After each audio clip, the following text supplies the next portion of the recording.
ছোটবেলায় নানি বাড়িতে যখন যেতাম আমার নানি না এইভাবে করে রান্না করতো, ডিম পানি তেলানি বলে এটা। আমার তার মানে অনেক অনেক পছন্দের এই খাবারটা। আমার নানি যখন এটা রান্না করে এইটাই তরকারি দিয়ে একটা ডিম দিয়ে আমি অনেকগুলো ভাত খেতে পারতাম।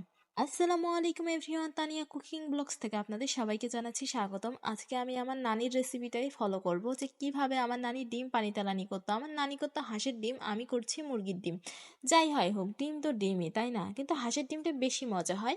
এখানে আমি পেঁয়াজ বাটা দিচ্ছি, জিরা বাটা দিচ্ছি, আদা বাটা দিচ্ছি। আদা বাটা না, এখানে আমি রসুন বাটা দিয়েছি। আদা বাটাটা স্কিপ করেছি, আদা বাটা দিতে হবে না। মরিচ বাটা দিচ্ছি 1.5 চামচ পরিমাণে, হলুদের গুঁড়া 1 চামচ পরিমাণ, সবগুলো 1 চামচ করেই দিয়েছি। লবণটা স্বাদ মতো, আর সয়াবিন তেল তো আগেই দিয়েছি। এক কথায় যেভাবে করে আমরা মশলা কষাই মাছ ভুনা যে কোনো কিছুর জন্য, ঠিক একইভাবে করে এই মশলাটাকে কষাতে হবে সময় নিয়ে 5 মিনিট।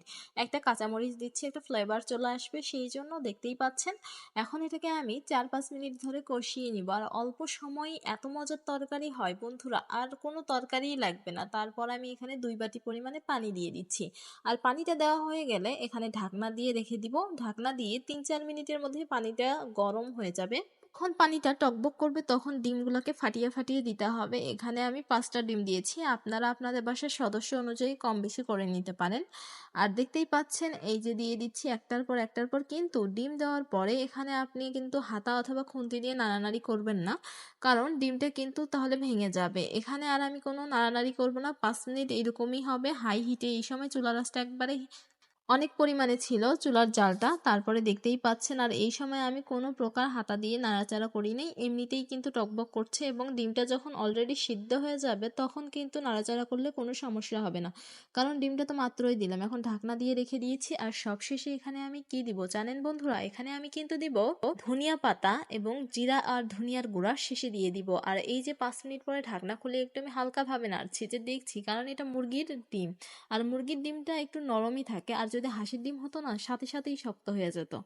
এখন দেখতে পাচ্ছেন এইরকম করে উল্টিয়ে পাল্টিয়ে দিচ্ছি। আর ঝোলটা কিন্তু একটু বেশি আছে এখন, এটা যখন আর 5 মিনিট জাল হবে ঝোলটা কমে যাবে। আর সত্যি কথা বলতে কি, 1 চামচ ঝোল দিয়ে যে এত মজা লাগে ভাতটা খেতে, আমার ভীষণ পছন্দের তরকারি এটা। আপনারা কি কখনো এভাবে করে রান্না করে খেয়েছেন? যদি খান তাহলে অবশ্যই কমেন্টে জানাবেন। যারা যারা খান নাই তারাও কমেন্টে জানাবেন। যারা খান নাই তারা এভাবে করে বানিয়ে খেতে পারবেন। রমজান মাসের এই রেসিপিটা কিন্তু অনেক মজার হয়। দেখতেই পাচ্ছেন মশলার গুঁড়া দিচ্ছি। আর যেসব আপু এবং ভাইয়েরা আমার এতক্ষণ পর্যন্ত ভিডিওটা দেখছেন তাদেরকে অসংখ্য ধন্যবাদ। আমার ফেসবুক পেজটিকে লাইক করবেন, ইউটিউব চ্যানেলটিকে সাবস্ক্রাইব করবেন। সবাই ভালো থাকবেন, সুস্থ থাকবেন। আসসালামু আলাইকুম, আল্লাহ হাফেজ।